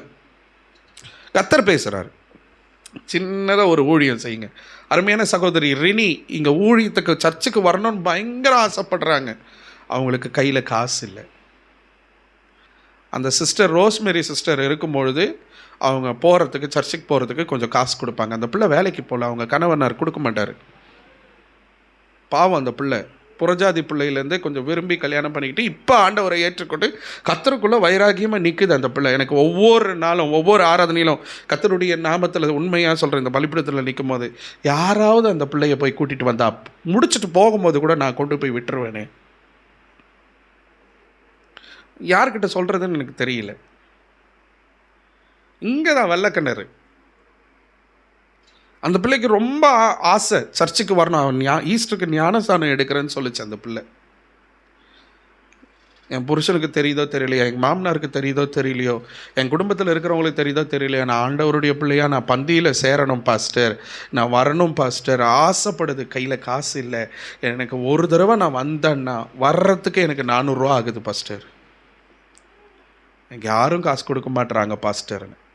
கொஞ்சம் வெயிட் பண்ணிடு, நீ நான் ஏதாவது அரேஞ்ச் பண்ணுறேன். நான் பொதுவாக அந்த தங்கச்சி மட்டும் சொல்ல, நான் பொதுவாக இங்கே நிறைய பேர் இருக்கிறீங்க, வயதானவர்கள் இருக்கிறீங்க. ஏதாவது ஒன்று நம்ம கர்த்தருக்காக செய்வோம். ஆமேன் சொல்லுங்களேன். அல்லேலூயா. சேனா அவ்விதமாக செய்தார். ஆமேன் சொல்லுங்க. அல்லேலூயா. 3வது சொல்லி நான் முடிக்க போகிறேன். இங்கே பாருங்களேன், பவுல் தீமோத்தேயுக்கு நிருபம் எழுதுறாரா? லெட்டர் எழுதினாரா தீமோத்தேயுக்கு? 1 தீமோத்தேயு 2 தீமோத்தேயு. தீத்துக்கு லெட்டர் எழுதினாரா? இப்போது பவுல் இவங்க 2 பேரும் மென்ஷன் பண்ணும்போது ரொம்ப சிறப்பாக மென்ஷன் பண்ணுறாரா பவுல்? ஒரு லெட்டரை எழுதுறாரு. அப்போ அவங்களுக்கு கொடுக்கப்பட்ட பொறுப்பு ரொம்ப பெரிய பொறுப்பு. தீமோத்தேயுக்கு தீத்துக்கெல்லாம் கொடுக்கப்பட்ட பொறுப்பு ரொம்ப பெரிய பொறுப்பு. ஊழியத்தில் அவங்க ஒரு லீடர் பொசிஷனில் நிற்கிறாங்க. இப்போ இந்த சேனாவை குறித்து தீத்துக்கிட்ட மென்ஷன் பண்ணுறாரு. இப்போ பவுல் ஏற்றத்தாழ்வு பார்த்தாரான்னா இல்லை, நோ. கொடுக்கப்பட்ட பொறுப்புகளுக்கு யாரையும் விட்டு கொடுக்காம பெரிய பொறுப்பில் இருக்கிற தீத்துவாக இருந்தாலும் சரி, சின்ன பொறுப்பில் இருக்கிற அல்லது ஒரு சின்ன ஊழியத்தை செய்த சேனாவுக்கு நீ கரெக்டாக விசாரித்து அனுப்பு அப்படின்னு தீத்துக்கு லெட்டர் எழுதுறாரு. சேனாவை பற்றி பெருசாக அங்கே சொல்லப்படலை, பவுல் மென்ஷன் பண்ணலை, ஆனால் மென்ஷன் பண்ணுறாரு. இப்போ தீத்து ரொம்ப பெரிய பொறுப்பில் இருக்கிறாரு, சேனா ஒரு சின்ன வேர்டு தான் அங்கே வருது, ரொம்ப சிம்பிளாக. ஆனால் 2 பேரும் ஈக்குவலாக பார்க்குறாரு பவுல். ஆமேன் சொல்லுங்க. புரியுதா நான் சொல்கிறது? தீமோத்தேயுவை எப்படி பார்க்குறாரோ, தீத்துவை எப்படி பார்க்குறாரோ, அப்பல்லோ குறித்து கூட பல இடங்களில் சொல்லப்பட்டிருக்குது. அப்பல்லோவை எப்படி பார்க்குறாரோ அப்படி ஒரே ஒரு வசனத்தில் ஒரே இடத்துல சொல்லப்பட்ட இந்த சேனாவையும் ஈக்குவலாக பார்த்த பவுல். ஆமேன்னு சொல்லுங்களேன். அல்லேலூயா. இப்போ நீங்கள் கொஞ்சம் இப்படி பாருங்கள், இங்கே பாருங்கள், எல்லாரும் என்ன கவனிங்க. இப்போ தீத்துன்னு சொன்ன பிறகு சொன்ன உடனே உங்க எல்லாருக்கும் டக்குன்னு தெரியுமா தெரியாதா? தெரியும். தீமோத்தேயுன்னு சொன்ன டக்குன்னு உங்களால் அண்டர்ஸ்டாண்ட் பண்ண முடியுமா? ஓகே, பைபிளில் நியூ டெஸ்டமெண்ட்டில் இருக்குது, பவுலுக்கு ஊழியம் செஞ்சார் அப்படின்னு நம்மளால் டக்குன்னு என்ன பண்ண முடியுது? அவரை குறித்து நமக்கு தெரியுது. சேனாவை குறித்து நீங்கள் யாராவது இது வரைக்கும் தெரிஞ்சிருக்குதா? தெரியல. ஆமாவா? தெரியல தானே? ஆமாவா இல்லையா? அப்போ சேனா எங்கே இருக்கிறார் அப்படின்னா பின்னணியில் இருக்கிறார், அதாவது மறைஞ்சு இருக்கிறார். ஆமே. வெளி தோற்றமா அல்லது ரொம்ப வெளிப்படையா பார்க்கிற ஊழியக்காரர்களை கூட மோன்ஸ் என்னன்னா தெரியுமே, பால் தருகிற தெரியுமே, பெஞ்ச் பாஸ்டர் தெரியுமே. ஆமே. ஊழியக்காரர்கள் நிறைய ப்ராஃபஸி பண்ணுவாங்க. ஊழியக்காரர்கள் இடத்துல பொதுவாக பேசப்படுகிற ஒரு பேச்சு வாக்கு உண்டு. என்ன அப்படின்னா, மறைந்திருக்கிற பல ஊழியர்கள் வெளியே தெரியாமல் இருக்கிறாங்க, ஆனால் கர்த்தர் அவர்களை கொண்டு செய்கிற காரியங்கள் மிகவும் பெரிதாக இருக்கிறது. அவங்க பெருசாக போஸ்டர் போட்டுக்க மாட்டாங்க, நோட்டீஸ் போட்டுக்க மாட்டாங்க. அவங்கள யூடியூப்பில், இன்ஸ்டாகிராமில், ஃபேஸ்புக்கில் தங்களை பிரபலப்படுத்தி கொள்ள மாட்டாங்க. தங்களுடைய காரியங்களை போட்டு அதுக்காக பணங்களை செலவிட்டு நான் இப்படி பண்ணுகிறேன், நான் இப்படி பிசாசுகளை துரத்துக்கிறேன், என்னிடத்துல தீர்க்க தரிசனம் வரம் உண்டு, நான் அப்படி, நான் இப்படி, நான் இதை செஞ்சேன், அதை செஞ்சேன், தங்களை பிரபலப்படுத்தி கொள்ளுவார்கள். சிலர் பிரபலப்படுத்தி கொள்ளனாலும் பிரபலம் ஆயிடுவாங்க. ஆனால் மறைஞ்சிருக்கிற எத்தனை ஊழியக்காரர்கள் இன்னைக்கு கர்த்தருக்காக இவர்களை காட்டிலும் பெரிய ஊழியத்தை செஞ்சுருக்கிறாங்கன்னு உங்களுக்கு தெரியுமா? இது ஊழியர்கள் மத்தியில் காணப்படுகிற பேச்சு மொழி. இன்னைக்கு அப்படி இந்த சேனா இருக்கிறார், ரொம்ப மறைஞ்சு இருந்திருக்கிறாரு, பெருசா பேசப்படலை, பின்னணியில் இருந்தார். உங்களுக்கு இன்னும் அழகாக நான் எக்ஸ்பிளைன் பண்ணுறேன். இப்போது ஒரு பெரிய மீட்டிங் நான் அரேஞ்ச் பண்ணுறேன்னு வச்சுக்கிங்களேன், ஒரு பெரிய மேடை, ஒரு கிரவுண்டில் நான் மீட்டிங் அரேஞ்ச் பண்ணுறேன். இப்போ அந்த மீட்டிங்க்கு நான் ஆடியோ சிஸ்டம் போடுறேன், சரியா? பெரிய பெரிய ஸ்பீக்கர் பாக்ஸு, லைட்டு, ஸ்டேஜ் எல்லாம் போட்டுட்டு ஒரு பெரிய ஊழியக்காரர் வந்து பிரசங்கம் பண்ண போகிறார். இப்போ ஊழியக்காரர் பிரசங்க மேடையில் ஏறி பிரசங்கம் பண்ண ஆரம்பித்தார். பிரசங்கம் பண்ண ஆரம்பிக்கும் போது அவருக்கு முன்னாடி இந்த மைக்கு, ஒரு மைக் அங்கே இருக்கும், பிரசங்கம் பண்ணிகிட்டே இருப்பார். ஆனால் இந்த ஊழியக்காரர் பேசுகிற சத்தம் அந்த கடைசியில் கேட்கணும் அப்படின்னா ஒருத்தர் வேலை செய்யணும். யார் வேலை செய்யணும்? யார் வேலை செய்யணும் சொல்லுங்க? ஸ்பீக்கர் வேலை செய்யணுமா? ஒருத்தர்ன்னு சொன்னேன். அந்த ஸ்பீக்கரை ஆப்ரேட் பண்ணுற மனுஷன், கரெக்டா?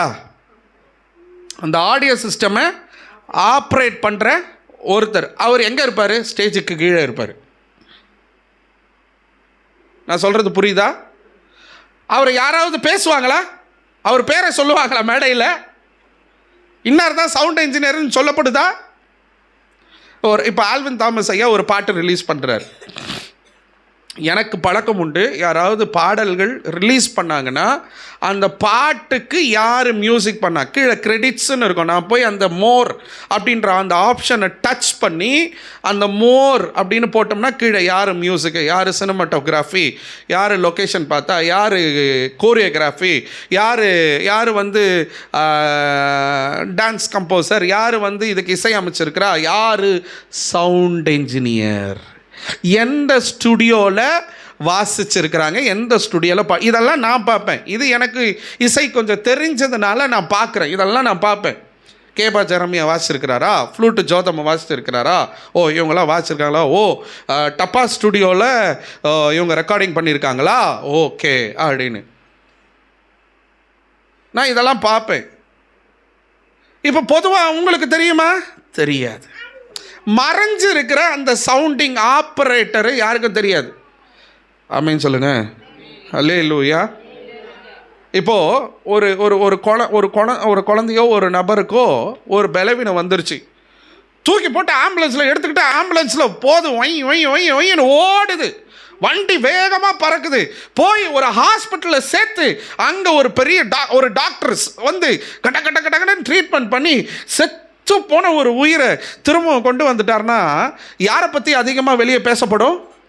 டாக்டரை பற்றி பேச. அந்த ஆம்புலன்ஸ் டிரைவரை பற்றி பேசப்படுமா? பேசப்படாது. பின்னணியில் இருந்த சேனா கர்த்தர் முன்னணியில் கொண்டு வந்தார். இப்போ புரியுதுங்களா உங்களுக்கு? ஆமேன் சொல்லுங்களேன். அல்லேலூயா. நான் இப்படி சொல்கிறேன், பின்னணியில் மறைஞ்சு கிடந்த சேனா தேவனின் திட்டத்தில் முன்னணிக்கிறாருங்க. தேவ திட்டத்தை செய்வதில் ஃபஸ்ட்டு பிளேஸில் நிற்கிறாருங்க.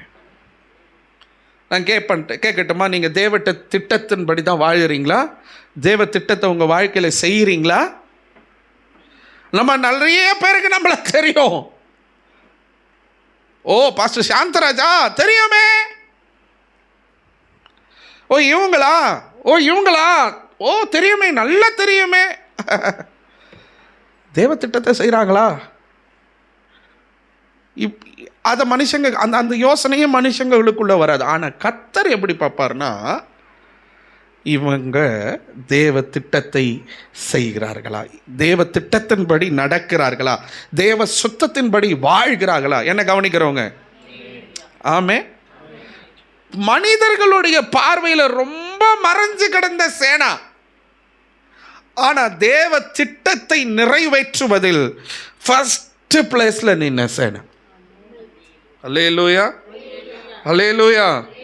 சேனாவை பற்றி அதிகமாக பேசப்படலை, ரொம்ப மறைஞ்சு இருந்த ஒரு ஊழியக்காரர். ஆனால் தேவ திட்டத்தில் ஆண்டவர் அவரை முன்ன கொண்டு வந்து நிறுத்தினார். ஆமீன் சொல்லுங்களேன்.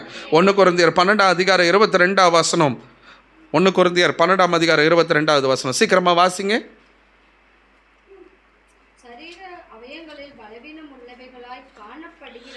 சரீர அவயவங்களில் பலவீனம் உள்ளவைகளாய் காணப்படுகிறவைகளே மிகவும் வேண்டியவைகளாய் இருக்கிறது. ஆமீன் சொல்லுங்க. அல்லேலூயா. இதை இன்னைக்கு நான் 2 விதத்தில் உங்களுக்கு இதை நான் விளக்கி சொல்ல விரும்புகிறேன். இங்கே பாருங்களேன், நம்ம சரீரம் பலவீனம் உள்ளது. ஆமீன் சொல்கிறீங்களா? என்ன எப்படி சொல்கிறது? மூளை, பிரெயினை எடுத்துக்கோங்க. எவ்வளோ இருக்கும்? எவ்வளோ பெருசு இருக்கும்? இவ்வளோதான் இருக்கும். நம்ம பிரெயின் இவ்வளோ தான் இருக்கும். இவ்வளோ பெரிய உடம்பை கண்ட்ரோல் பண்ணுறது இவ்வளோண்டு மூளை. ஆமென். அல்லேலூயா. இந்த சின்ன பியூப்பிள்னு சொல்லுவாங்க, அந்த கரு மை அந்த மத்தியில் இருக்குது, அந்த பியூப்பிள் சின்னது. வசனம் சொல்லுது, கண்ணு தப்பு பண்ணிடுச்சுன்னா மொத்த சரீரத்தையும் முடிச்சு போட்டுறது. இப்போ நம்ம சரீரத்தில் ரொம்ப அற்பமாக அல்லது சின்ன வேலையை செய்கிறது தான், சின்னதாக பார்க்கப்படுறது தான் சரீரத்தில் பெரிய வேலையை செய்யுது. ஆமேன் சொல்லுங்களேன். அல்லேலூயா. ஆமேன் சொல்லுங்கள். நீங்கள் ஒரு எக்ஸாம்பிள் உங்களால் யாராவது சொல்ல முடியுமா? என் சரீரத்தில் இந்த அவயம் இல்லைனாலும் நான் வாழ்ந்துருவேன் பாஸ்டர், எனக்கு தேவையில்லை, அதை நான் வெட்டி போட்டுறேன்னு யாராவது சொல்ல முடியுமா? அது அழுகி போய் செத்து போச்சுனாலும் நான் இருந்துருவேன் பாஸ்டர், நான் ட்ரீட்மெண்ட்டே எடுக்க மாட்டேன்னு சொல்லுவீங்களா? என்னை கவனிக்கிறவங்க எதையோ விடமாட்டோம்ல நம்ம. ஆமேன்னு சொல்லுங்கள். காலில் ஒரு சின்ன நகம், ஒரு முள்ளு குத்திடுது, முள்ளு தானே குத்திச்சு, இந்த கால் நல்லா இருக்குல்ல, அப்படி ஏதாவது சொல்கிறோமா? ஒரு சின்ன காரியம் வந்தாலும் நீங்களும் நானும் பாருங்கள்,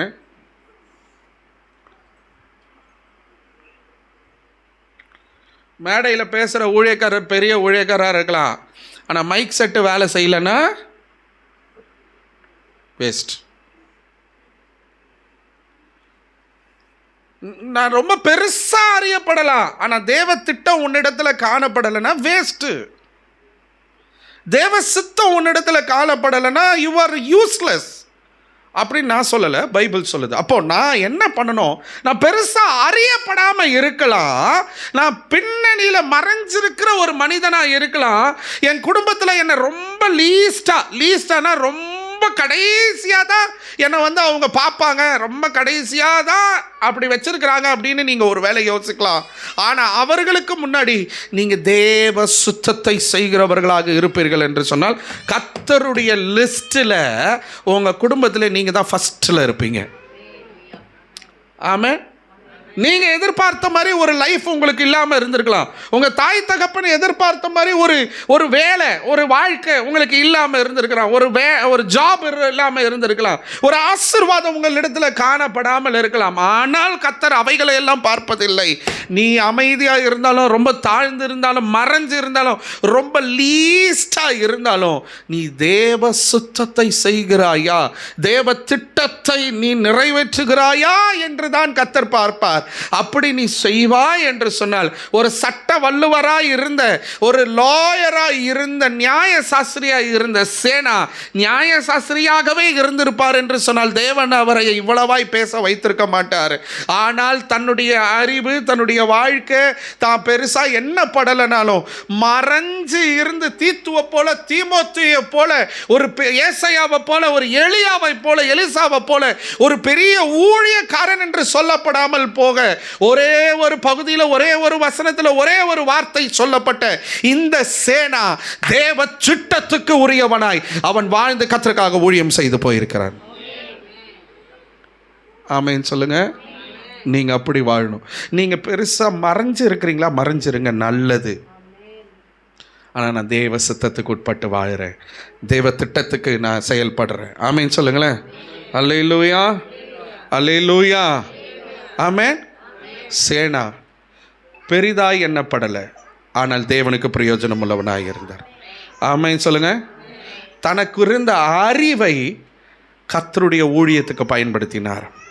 மூன்றாவது, பின்னணியில் மறைந்து கிடந்த ஊழியக்காரன், ஆனால் தேவ சித்தத்தில் தேவ திட்டத்தை நிறைவேற்றுவதில் முன்னணியிலே காணப்பட்டார். ஆமென் சொல்லுங்களேன். இந்த சேனாவை போல் நம்ம வாழணும்னு எத்தனை பேர் விரும்புகிறீங்க? எழுந்து நிற்பமா, கண்களை மூடி ஆண்டவருடைய பிரசன்னத்தில். ஆண்டவரே, என்னென்னா இன்னைக்கு இந்த தேவ மனிதனின் மூலமாக என்ன நான் கற்றுக்கொண்டது எனக்கு பிரயோஜனம் உள்ளதாக இருக்குது அப்படின்னு சொல்கிறவங்க உங்களை அர்ப்பணித்து கண்களை மூடி தலைகளை தாழ்த்தி இந்த சேனாவுக்காக நான் ஆண்டவரை துதிக்கிறேன். பவுல் தீத்துக்கு மென்ஷன் பண்ணும்போது இவருடைய பெயரை மென்ஷன் பண்ணலனா இன்னும் ரொம்பவே மறைஞ்சு போயிருப்பார். ஒருவேளை நம்ம கூட இன்றைக்கி பேசாமல் போயிருக்கலாம். ஆனால் தேவனுடைய சமூகத்தில் தேவனுக்கு பிரியமானவரா அவர் இன்னைக்கு இருந்திருக்கொண்டு இருக்கிறார். எனக்கு அன்பான தேவ பிள்ளைகளே, ஒரு பலரால் அங்கீகரிக்கப்படாமல் ரொம்ப பெருசாக எண்ணப்படாமல் நீங்கள் காணப்பட்டிருக்கலாம். ஆனால் ஆண்டவர்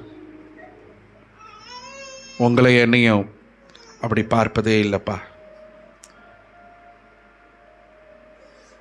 உங்களை யாரும் கண்டு கொள்ளாமல் இருந்திருக்கலாம். ஒரு சாதாரணமான ஒரு லைஃப் நீங்கள் வாழலாம். என்ன ஆண்டவரே இப்படியே போயிட்டுருக்குதுப்பா, அவமானம், எப்பப்பா எங்கள் லைஃப் மாறும்? இப்படியே கஷ்டம், பாடு, வேதனை, எப்பப்பா நாங்கள் இந்த லைஃப்லேருந்து மாறுவோம்? வயசு மட்டும் ஆகிட்டே இருக்குது அப்படின்னு நான் கடந்த நாட்களில் யோசித்து கலங்கின நாட்கள் உண்டு. எனக்கு அன்பான தேவ பிள்ளைகளை, நீங்கள் கூட அப்படி தான். எப்போ நான் ஒரு சர்ச்சு கட்டி, எப்போ ஆத்துமாக்களை நான் சம்பாதிச்சு, என் பலவீனம் எனக்கு பெருசாக தெரியுது, நான் தேவ தரிசனத்துக்கு ஊழியத்துக்கு நான் போய் எழும்ப போகிறேன், இப்படி தூஷிக்கிறவர்களுக்கு மத்தியில் அவமானத்தின் பாத்திரமாகவே வாழ்ந்துட்டுருக்கிறேன் ஆண்டவரே, நாளைக்கு எனக்கு மரணம் வரணும், எனக்கு என்ன ஆண்டவரே ரொம்ப கேவலமான ஒரு மரணமாக என் லைஃப் இருக்குமே ஆண்டவரே அப்படின்னு சொல்லி ஒரு வேளை யோசித்த நாட்கள் உண்டு. நான் சொல்கிறேன், இன்றைக்கி ஆண்டவர் உங்களிடத்தில் பேசியிருக்கிறார் சேனாவை குறித்து.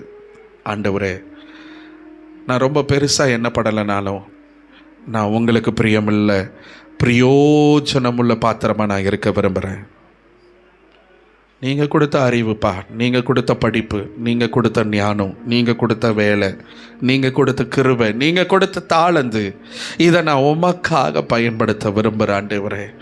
எனக்குரியதை என் வாழ்வாதாரத்துக்கு மாத்திரம் இல்லைப்பா, இதெல்லாம் கொடுத்தது நீங்கள் ஆண்டவரே. உங்களுக்கு நான் பயன்பட விரும்புகிறேன்னு சொல்கிறவங்க எத்தனை பேர்? உங்களால் உங்கள் வேலையில், உங்களுடைய வியாபாரத்தில் சாப்பாடு இல்லாமல், நேரம் தள்ளி, வலியில், வேதனையில் வேலைக்கு போய் தான் ஆகணும்னு சொல்லி, கஷ்டத்துக்கு மத்தியில் தூசி, அங்கே சிலர் நம்மளை ரொம்ப கேவலமாக தான் பேசுவாங்க, செய்யாத தப்புக்கெல்லாம் நம்மளை குறை சொல்லுவாங்க, திட்டுவாங்க, சூப்பர்வைசர் திட்டுவான், மேனேஜர் திட்டுவான், எல்லாம் நடக்கும். You are not fit to be, நீ லாக்கி படமாட்டேன்னு கூட சொல்லுவாங்க. ஆனால் அங்கெல்லாம் பல்ல கிடச்சிக்கிட்டு நம்மளால் வேலை செய்ய முடியும், நேரங்காலம் பார்க்காம வேலை செய்ய முடியும். அன்பு தேவ பிள்ளையே, அன்பு தம்பி, தங்கச்சி, சிஸ்டர், அம்மா, அப்பா, ஐயா, ஆண்டவருக்கு கொஞ்சம் பயன்படுத்த ஆரம்பி. நீ படித்த படிப்பு யாருக்கு பிரயோஜனம்? உன் டேலண்ட்டை யாருக்கு நீ கொடுக்குற? கொஞ்சம் ஏசப்பாவுக்கு நான் பயன்படுத்த விரும்புகிறேன்னு எத்தனை பேர் ஒப்பு கொடுக்குறீங்க? மூணாவது, பின்னணியில் மறைந்திருந்த சேனா. ஆனால் ஆண்டவர் இன்னைக்கு சேனாவை தூக்கி எடுத்து தேவ திட்டத்தை நிறைவேற்றுகிறதுல ஃபஸ்ட்டு பிளேஸில் நின்னார். ஆமேன். நம்ம எப்படி தெரியுமா யோசிக்கிறோம்? நான் மற்றவங்க பார்வையில் நான் முதன்மையாக இருக்கணும், சொந்தக்காரருக்கு மத்தியில் ரொம்ப பெருமை உள்ளவனா, கனமுள்ள பாத்திரமாக நான் நிற்கணும்,